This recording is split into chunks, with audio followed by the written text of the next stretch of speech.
The chef who spiced up my life and my wildest desires. The moment I stepped into Marcello's restaurant, I knew two things. 1, this man was going to be a problem.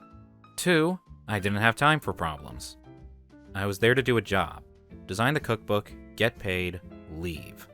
Marcello, on the other hand, he looked like the kind of man who lived to make things difficult. Brian, the investor, had arranged the meeting. He was the one who hired me, the one who wanted Marcello's name attached to something polished and marketable.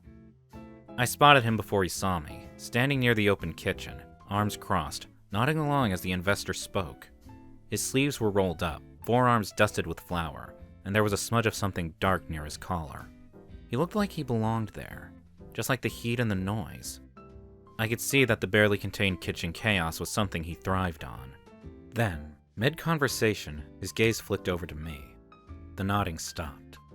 Brian turned to introduce us, and I'd barely heard his name. And he was already looking me up and down, slow and deliberate, like I was some ingredient that should be assessed.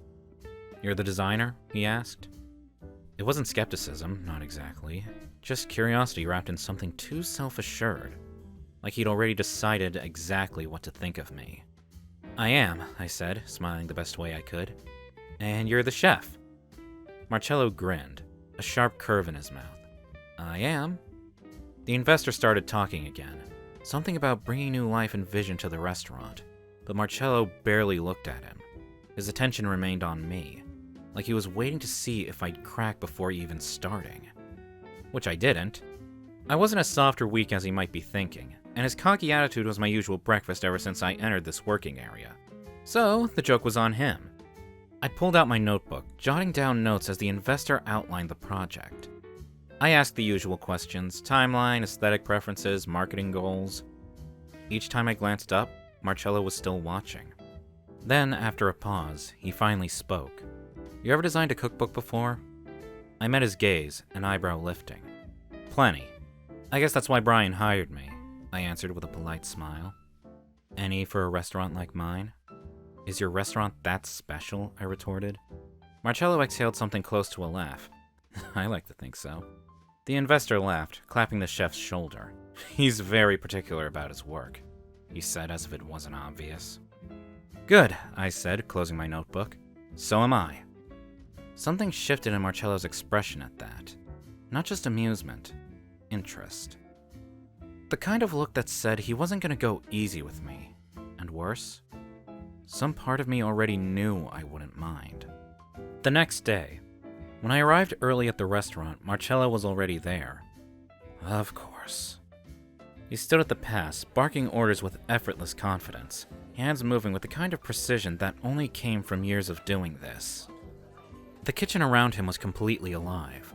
The other chefs moving in sync, the pans hissing, the air thick with heat and spices.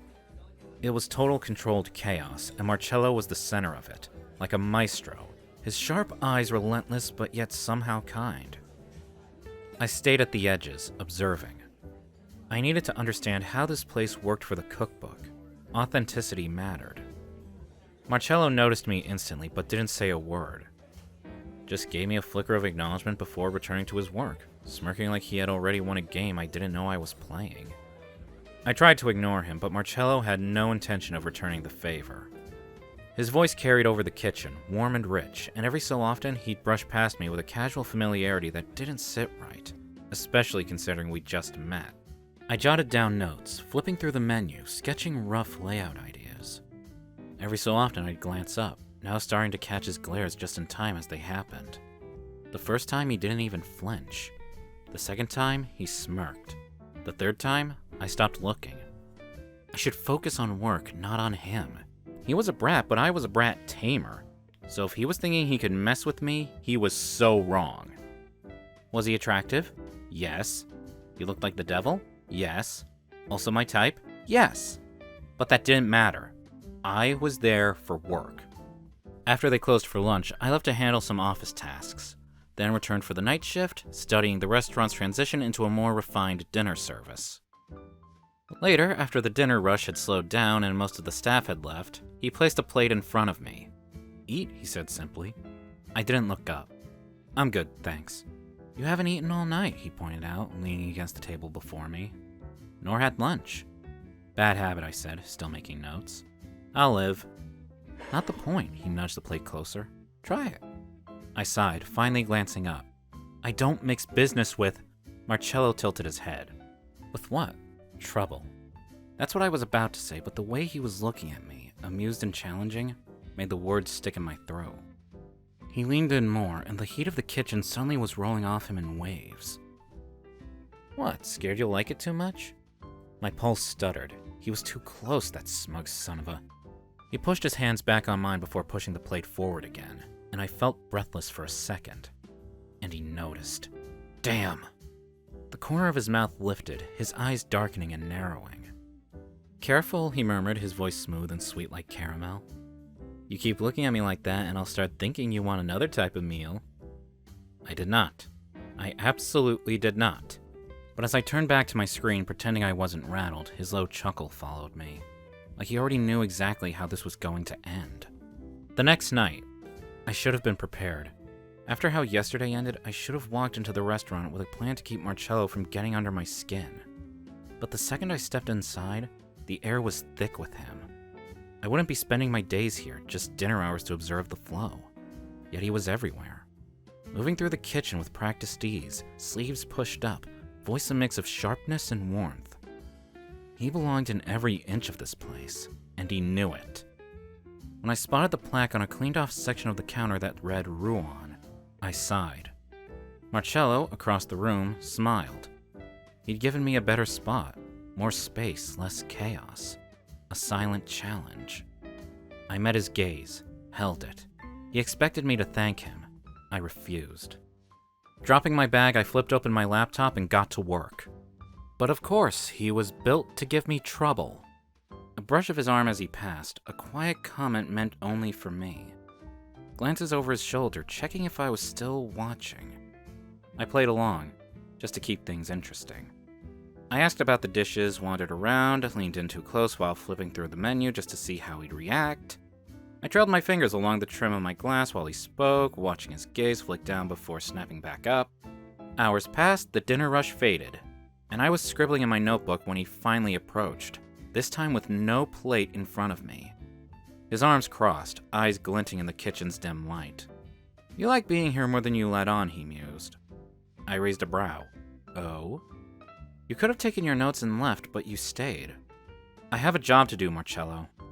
He hummed, unconvinced. Right, a job. Nothing else? I tilted my head. What else could there be? He smirked. That was my cue. I stood, leaning on the counter between us. I don't know who you're used to working with, but I'm good at my job. Your book will be great because I'm behind it, and for that, I can't take a day's notes and be done. I smiled.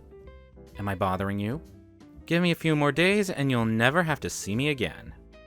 Marcelo's smile didn't waver, but his eyes sharpened. And from the moment I met him, I knew he loved a challenge. He leaned in, mirroring my stance, arms braced on the counter. The heat of the kitchen was nothing compared to this. Oh, carino, he murmured, voice all honey and smoke. Who said I want you gone? I huffed a laugh, stepping away. Marcelo chuckled, the sound curling between us as he followed, closing the distance. I stayed still, let him come to me, let him think he had control. His gaze flicked to my lips, quiet, deliberate. Then, just as the tension thickened, he leaned back slightly, a calculated retreat. You always knew you wanted to do this? He asked. Do what? The whole saving restaurants thing. I scoffed. I wouldn't call it that, it's just marketing, strategy. But you like it. I like solving problems. His fingers tapped lazily against the counter. Never wanted to open your own agency? I laughed. God, no. Why not? I gestured vaguely at the restaurant. The deadlines, the impossible clients, the constant fight to stay relevant? I come in, fix what needs fixing, and move on. Owners don't get that luxury. He nodded, a knowing look in his eyes. Not for everyone. I hesitated before adding. Besides, I like making things work better. But being tied to one brand forever? That's not me. Marcelo smirked. So you prefer redesigning instead of settling in? I opened my mouth to argue, but he wasn't wrong. Instead, I shrugged. I just know when it's time to move on. His smirk deepened, something unreadable in his gaze. Good to know. The moment should have passed. It didn't. Marcelo stepped closer, expectant. I didn't move back. He tilted his head, smirking. You always seem so sure of yourself. I held his gaze. I've learned when to trust myself. He laughed, indulgent. Then, studying me, his expression softened for just a second. In one slow motion, he lifted a hand, fingers grazing the edge of my sleeve, featherlight, a reminder he was there. You're not easily rattled, he murmured, amused. I like that. I'm not afraid of you. His smirk stretched, intrigued. Careful. I met his gaze head on. You keep telling me to be careful, but you're the one dancing around danger. His brows lifted, stance shifting. Am I? I leaned in, just enough for the air between us to thin, for him to feel the shift. You act like you're leading here, I said, voice low, watching his smirk twitch. Like I'm the one getting caught up in you. His smirk faltered for half a second before returning, sharper. And you're not? I laughed. If I were, I wouldn't be standing here letting you chase. Marcelo stilled. For the first time, I had him on the back foot, and I knew it. His jaw tensed, his eyes flicked, down to my lips. A mistake. Because I noticed and I took my shot. I leaned in. Not enough to close the gap, just enough to make it unbearable. Just enough for him to feel the heat of my breath, to smell my scent. Marcello's lips parted slightly. That was all I needed. See? You're the prey, and I'm about to eat you up. And then, because I could, and because I wanted to, I kissed him. The second my lips met his, Marcello shattered every ounce of restraint he had. He exhaled sharply, hands snapping to my waist, pulling me in like he'd been waiting all damn night. His fingers dug in just enough to remind me that as much as I thought I had control, he wasn't one to take things passively. The kiss deepened, heated. He kissed like he cooked, precise, intentional, consuming. When I finally pulled back, Marcello followed, chasing my breath before his dark eyes met mine. I smirked. Told you. His hands flexed at my waist, a slow grin creeping onto his face. Oh, you're gonna be dangerous. I shrugged, brushing past him, still tasting him on my lips. Better keep up, chef. 2 days later. From that kiss on, everything changed. Marcello took it as a challenge, to get under my skin. Guiding my hands over a rolling pin, his chest a steady weight against my back. Fixing my collar, fingers lingering too long, leaning in, breath warm against my ear. Relax, Ruan. Cooking's all about passion, he murmured. My pulse raced every time. At first I dismissed it, just him being charming. But the problem wasn't him, it was me. I started looking forward to it, and that was dangerous. So I forced distance, focused on the job, the recipes, everything but the way his voice curled around my name. Told myself it didn't matter. This was work, nothing else. One night, working late, Marcello leaned against the counter, absently swirling wine. No teasing, just a quiet question. You ever feel like no matter how good you are, it's never enough? I looked up. All the time. He exhaled sharply, running a hand through his hair. Critics don't just judge the food, they judge me. Every dish, every plate, it's like they're waiting for me to screw up. This was different. The confident, cocky Marcello was gone. There were cracks in his armor. You love it though, I said carefully. He gave a small, rueful laugh. Yeah, but sometimes I wonder if it's worth it. If fighting this hard means I've already lost. I hesitated before admitting. I get it. People see me as a designer, someone who makes things look pretty. But I want to prove I matter, that what I do changes things. His eyes met mine, steady, certain. It does, Carino. You do. The words hit harder than they should have. I looked away, pretending they didn't. Silence stretched until Brian called, snapping Marcelo back. I watched his mood shift, his guard back up, but something had changed. As the staff filtered out, I lingered. Marcelo emerged from his office, storm brewing in his eyes. "Spill," I said, concern slipping through. Our biggest investor, our only serious investor, was pulling out. Too much risk, not enough guarantee of success. A polite way of saying they didn't trust Marcelo to deliver. Everything was on the line. His neck mostly, but mine too. I'd invested too much in this project. Marcelo was furious, muttering in Italian, pacing like a caged animal. I should have walked away, let him handle it, but instead, "We can fix this," I said, stepping closer. His eyes snapped to mine. "How?"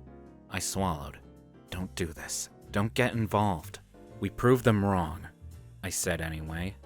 "Show them exactly what this restaurant can be."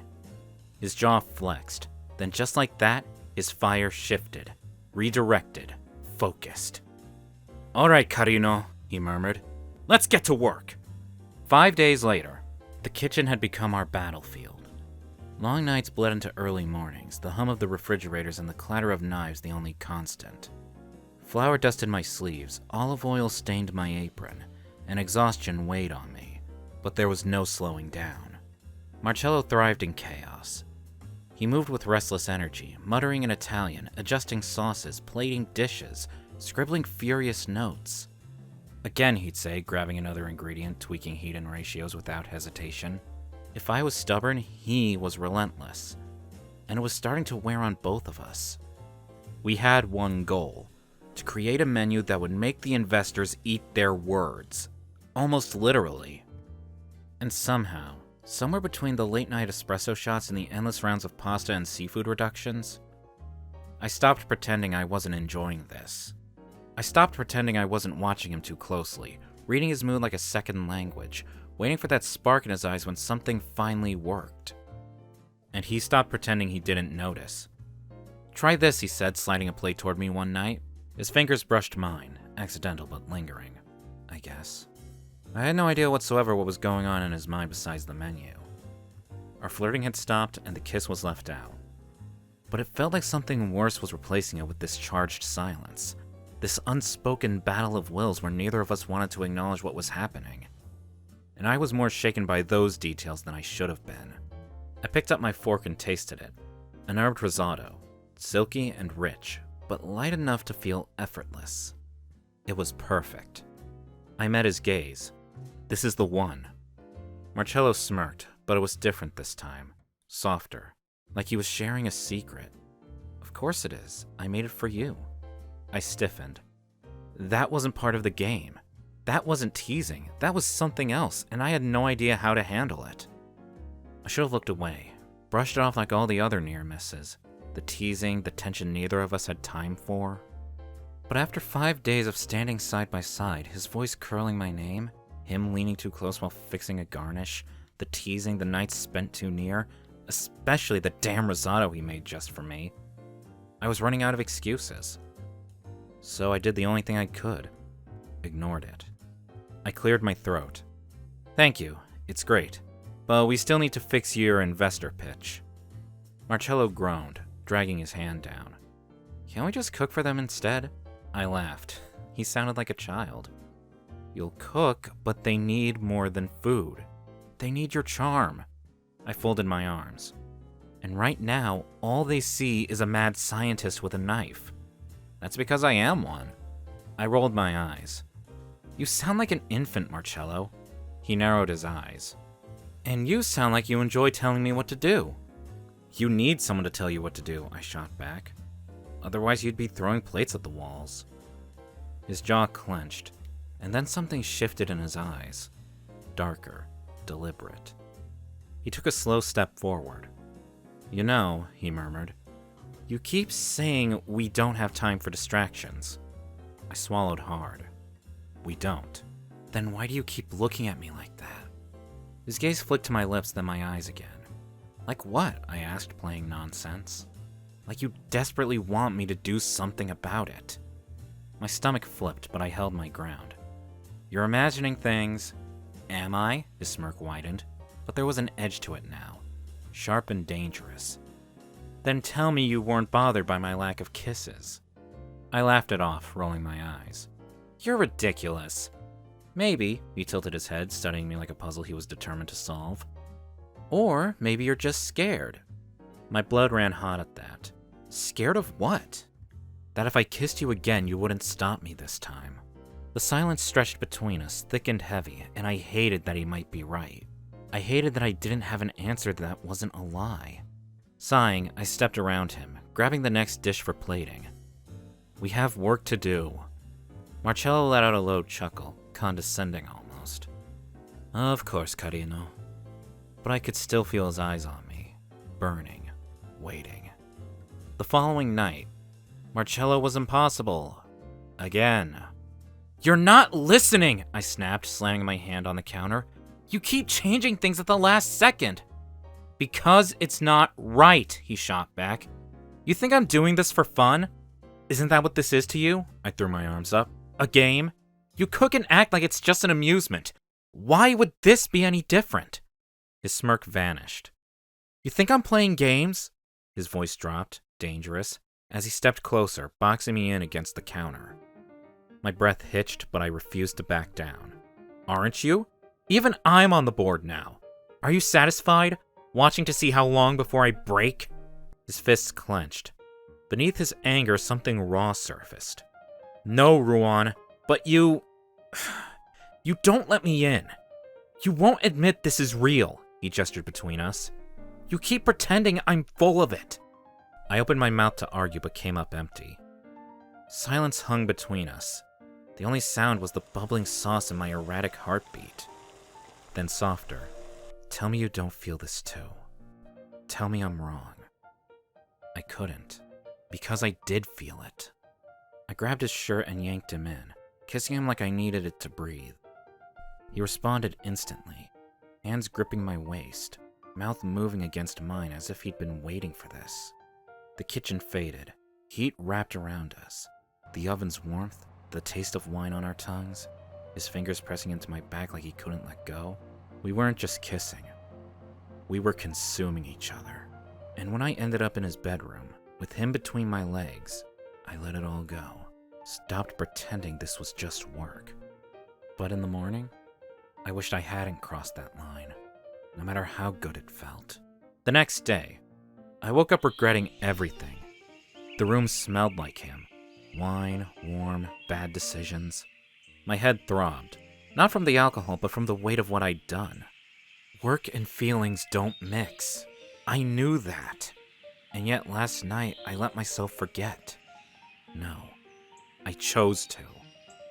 Carefully, I peeled myself from the sheets, from the lingering heat of him beside me. Marcelo slept soundly, dark hair messy, lips slightly parted. Peaceful. I couldn't afford peace. Not with him. By the time he stirred, I was dressed. His eyes blinked open, unguarded for a moment. Soft. Leaving already? His voice was rough with sleep. I hesitated. We have work to do. His expression shuddered. Right, work. I turned before I could see the hurt I knew was there. Hours passed, buried in work, but I couldn't ignore the tightness in my chest. The way last night lingered on my lips. Then, just as I convinced myself we could go back to normal, Marcelo appeared in my office. With coffee. No smirks, no teasing, just uncertainty. I swallowed hard. What are you doing here? He exhaled, staring at the cup like it held an answer. I don't do this, Ruan. His voice was softer than ever. I don't let people in. But with you, He stopped, hesitated. And I realized Marcelo wasn't afraid of me leaving. He was afraid of staying. Of actually falling. So was I. For once, he wasn't hiding behind confidence. If I let him see me too, there'd be no more lies to cling to. He set the coffee down between us. His eyes steady, waiting. I took a breath and reached for the cup, fingers brushing his. A jolt shot through me. He didn't pull away. I took a sip. Where's this from? His lips twitched. Not quite a smirk, not quite a smile. I made it. From scratch. Surprise stole my breath. Silence stretched, fragile. My compliments to the chef, I finally said. And there it was. The smirk. Cocky. Back to normal. 3 weeks later. That's how long it's been since everything changed. Since the pitch went through and the cookbook became more than just an idea. Since the investor stayed, the deal was done, and the book went to print. Marcelo kept his usual composure, buried in work, managing every detail like he always did. But there was something different. Subtle touches, lingering glances, moments where our eyes met and said things neither of us was ready to say aloud. It was almost like he was waiting for me to catch up with him, to figure out what all this meant. But I wasn't sure I wanted to know. Now, everything was so different. Our time together was coming to an end, and knowing that made me scared of taking the next step and asking to stay by his side. The cookbook launch was bigger than I expected. Photographers, journalists, investors, and food critics packed the venue, glasses of champagne in hand, the scent of fresh bread and roasted meats filling the air. It was Marcelo's night. His name on the cover, his face on the banners, his restaurant's future hanging in the balance. I stood at the back, watching him smile through the crowd, and I felt something stir inside me. It wasn't jealousy. It was more like recognition. This thing between us, this little game, had changed. Marcelo shot me a glance, his looks sharp and fleeting, sending a knot of longing through my chest. The tension between us was still there, and I couldn't clear that out inside of me no matter how much I tried. Then he stepped onto the stage. He thanked the guests, the staff, but then he paused. Looking at me, he tightened his grip on the mic. This book wouldn't exist without Ruan, he said. He's the secret ingredient that made this whole thing work. The room froze, and all eyes turned to me. And suddenly I knew. He wasn't playing anymore. The applause started, but Marcelo had already stepped off the stage, disappearing into the crowd. I forced myself to breathe, trying to convince myself I was fine. That this shift, this sudden honesty from him, didn't press down on my chest with an uncertainty I wasn't ready to face. But I didn't move. The inner conflict hit. I stepped outside, the cool night air slapping my face like a splash of water. The applause still echoed in the distance, but Marcelo's words lingered, suffocating, weighing heavy on my chest. What did it mean? Was it real? Could I trust it? I paced, trying to quiet the storm of doubt in my head. But every time I did, flashes of us together, those late-night arguments, the jokes that made us laugh until we couldn't breathe, the way we moved together in the kitchen, flooded my mind. It wasn't perfect. It never had been, but it was real. For a moment, I almost convinced myself it would be better to walk away. The timing wasn't right. I shouldn't complicate things more than they already were. But the thought of leaving, not knowing what could have happened if I didn't take that next step, twisted my gut. No, I wasn't walking away this time. With a deep breath, I turned and headed back toward the restaurant. The place was empty, the soft hum of jazz in the background. As the door sighed open, I stepped inside, the weight of my decision settling in my chest. Marcelo was leaning against the bar, sleeves rolled up, watching me like he knew I'd come back. "Took you long enough," he teased, his voice low. I stepped closer, grinning. "Thought I'd make you sweat a little." His grin was slowly dangerous. "That's so." I closed the distance, fingers curling into his shirt, pulling him close. His breath hitched. "Think you can handle my intensity this time?" I asked. His hands found my waist, grounding me, and this time, I wasn't afraid. "I've been waiting for you to say that all along." And then finally, I kissed him. No hesitation, no second guessing, and no regretting in the morning. Conclusion. The tension between us had melted into something lighter, more comfortable. Marcelo still teased, still flirted, his sharp comments and mischievous smirk as present as ever. But now, I laughed right alongside him. No hesitation. We bickered over new projects, tossed playful jabs about mismatched ingredients, and made plenty of messes in the kitchen. It wasn't just banter anymore. It was how we connected, how we worked together, side by side. There were still doubts, small insecurities that crept up now and then, but we faced them together, No more running from them. We handled it. And as I stood there, chopping vegetables beside him, the soft hum of jazz filling the air, I realized I belonged here. With him. In this life we were building. We were moving forward, not just together, but stronger. And I was ready. Ready for him. For us. For whatever comes next. The end. Have you ever hesitated to take a chance on love? Thanks for watching. Consider subscribing to become a part of our Rainbow Force and stay wholesome!